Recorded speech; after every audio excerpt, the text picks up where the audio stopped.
Hello, welcome to Quackalope. Thank you for being here. Today, I'm bringing you a Kickstarter preview or everything you need to know about Spires and Hildegard, which is a brand new game in the storybook Spires and universe from Gregory Favreau, or Favreau Games. If you remember Spires End, which arrived maybe about 6 months ago, was on Kickstarter maybe a year and a little more ago, the October before 2020, October 2019, when we were just a brand new channel. This is and was and continues to be an ambitious game, set in a universe of dark despair where you're diving into a spire, discovering the mysteries of the abyss, and kind of journeying through a wonderland of dystopian and distorted relics and mysteries. There's so many different branching pathways in this choose-your-own-adventure hybrid of a game. As if you took a narrative game, broke it apart into its pieces, and then set it up as a pile of cards in front of you, you start adventuring forth, navigating and rolling dice and collecting items and making decisions and watching as you skip card after card after card, understanding that that's one of the directions you could have taken. Spires and Hildegard is going to do that in a similar way, but there's some important changes that you should be aware of, and some reasons why this, when it comes to a choose-your-own-adventure narrative, might be slightly more interesting. This is going to be the follow-up. This is going to be set in a little bit more of a dreamy atmosphere, a little bit more of a real world before the Spire thrust itself into the middle of the city and destroyed and ruined the lives of the inhabitants there. Hildegard lived in a small, quiet town. She was a package delivery maid. She was sent off on quests and had to encounter various people and explore and possibly go fishing or fight scarecrows or face off against crows along the way. This is going to be a choose-your-own-adventure narrative with a light bit of dice rolling, with a lot of different customizable items and trinkets that you can collect along your path, from permission or promises that you must keep to fishing rods and bait that you can use to generate resources and find new gear that give you control over the narrative and also give you control over the dice rolling that you're using.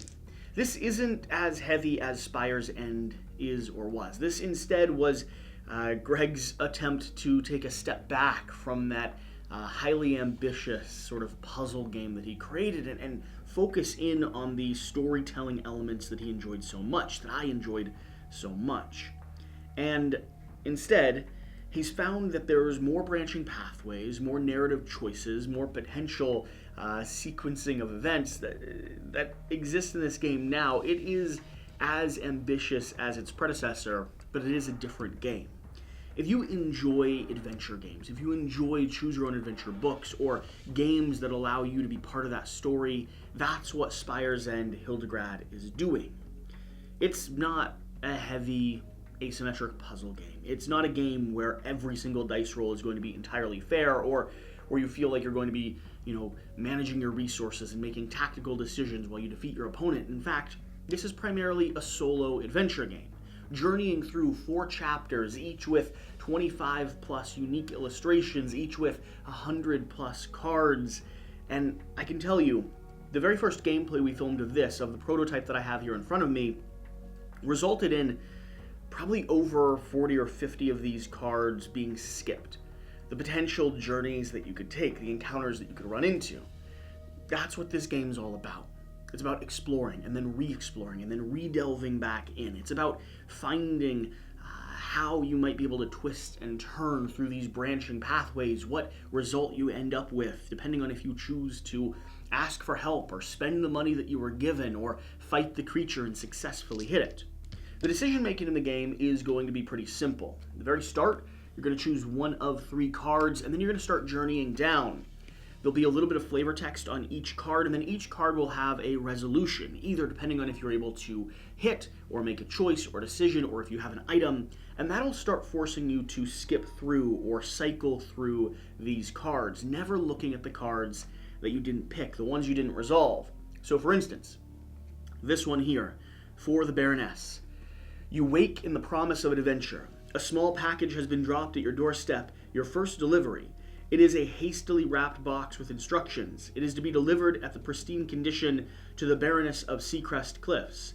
Gain 3 gold, put cards 88, 89, and 90, or pull cards 88, 88, 80 to 89, and 90, and then either go to the mercantile or go to breakfast.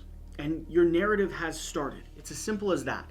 This card will set down on the table. The cards that we're supposed to pull will cycle out and be placed on the table as well, and then we'll continue diving in. If I go to breakfast, I get to flip another card right directly on top, the Hungry Hog. But if I skip breakfast, I go all the way down to Chapter 8, where we're going to the mercantile.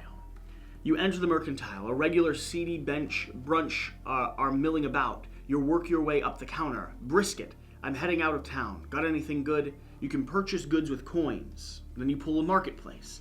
The game continues in that nature, skipping cards, moving through the story deck, and exploring the branching pathways that you have available. It's one of the things that I like so much about Spire's End. It's one of the things that I thought was so remarkable about this game, from the graphic design to the storytelling to the different twists and pathways that I've taken. Now, I've had some adventures that have felt similar in the decisions, with nuanced on the ways that I separated, and then I've had some that really, genuinely, completely diverged from what I was expecting to happen. I had the right item or the right key, or instead of skipping a section, I decided to engage in a new and interesting way. If you like story-driven adventure cards, cannot highly recommend this game enough. I really, really think that Gregory Favreau is doing some incredible things when it comes to the art, when it comes to the style, when it comes to the design of Spire's End, and Hildegard is going to be, I don't want to say lightweight, but in some ways strategically a lightweight adaptation or a lightweight brother to the bigger box game. But in all reality, Spire's End Hildegard is as ambitious, it's as crazy, just in a new way. It takes that and approaches it through the art of storytelling. Now, you are going to have moments where you do a bit of dice rolling here in the game. For instance, when I face off against, and if I can find the right creature here, I know I'm flipping through these the wrong way, there's a chance that a curse is going to descend upon me. When I face off with Hildegard versus the crows, I am going to be rolling a bit of dice to resolve this combat. The cards flip, they rotate sideways down here on the game mat, and then we'll be rolling back and forth. There's going to be 2 different types of targets that you're going to be after. You're going to have custom dice, which each have their own little target mechanic or symbols, and the idea is a Yahtzee style roll, freeze, and then roll again until you're able to potentially piece together and lay claim or create various different targets. You'll have special dice that get collected from items and different things that you get. They have some targets on them, they have X's that mitigate, and you can control or moderate those dice depending on what items you have with you or what decisions you've made throughout the journey.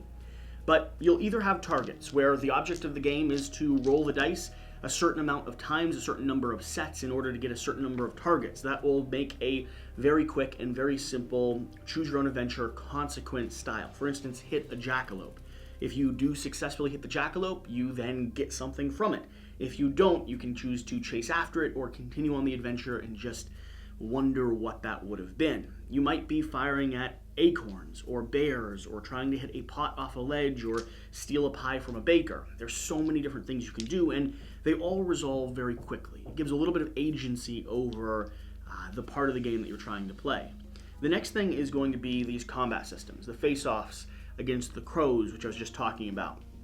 Here, the AI is going to have a bit of personality.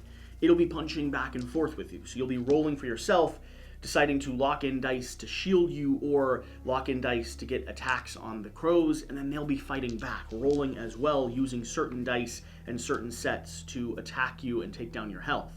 That, again, will result in a win or loss, a progression forward of the game, never a full, complete end game. Of course, until you get down in the, down farther in the chapters, there might be a chance that a loss results in an end game. But it'll always move the story forward. It's just a consequence of, did you successfully defeat the creature, or did you fail to engage with them appropriately? Now, one thing I can say, one thing that other people have been talking about, I saw that in the comments of the gameplay, is that right now the dice rolling seems a little bit simple. That they don't feel like they have as much control as they'd like. And I can say from not only my experience here, but also in this game itself, the dice rolling is supposed to be a bit simple. It's supposed to be a little flexible. It is a Yahtzee style set and release. It does have a bit of mitigation, it does scale and escalate the challenge, but initially in these first combats you're going to see, it's not overly complicated. But it does set up the framework for what you can play with. For instance, new modifier cards, new stats or abilities, ways that these dice get manipulated, the items that you have that allow you to control or re-roll or flip or twist. It never gets, at this point, obsessively complicated. But it resolves fast and gives you agency over what you're doing. And in Spire's End, the simple combat system that Greg had designed twisted into these weird interactions where he played so much with the basic mechanics that he had, also a dice rolling system, that you really felt like every encounter was new or unique. Every encounter had a different type of consequence. For instance, already in this, some of our targets are magicians that are popping up, and so you're trying to snap at certain cards. Some of them is just a target option, like hit the jackalope. Some of it is fighting the crows, which is the first combat you come across, very simple, teaches you the mechanic. And then automatically, right after that, we start escalating to the Scarecrow. And the Scarecrow, which we didn't show off in our gameplay, because we didn't pull the card correctly, the Scarecrow is going to have other consequence cards. Specifically, cards that start spinning the corn across the field. And so you might end up, instead of hitting the Scarecrow, actually hitting the corn cobs as they're being thrown. This gives me confidence in what Greg is doing. I am such a fan of his work. I am not paid or endorsed or sponsored in any way. I am just genuinely so impressed with the story, the narrative, the artwork, the style, the design, and how just obsessively charming this game is. So, hopefully you're paying attention. If you made it to this point, I assume you're going to swing over and check out the Kickstarter, but you really should. Link's always in the top of this video description. This is just a game that I have been waiting for quite a while. I've heard tell of it for the past 6 months or so. I'm excited that it's coming to fruition, and just like its bigger brother, I cannot wait to add it to my shelf when the time comes. So, thank you for watching. Whatever you do, remember to do the important thing. Go on an adventure, and I'll see you next time. Thank you.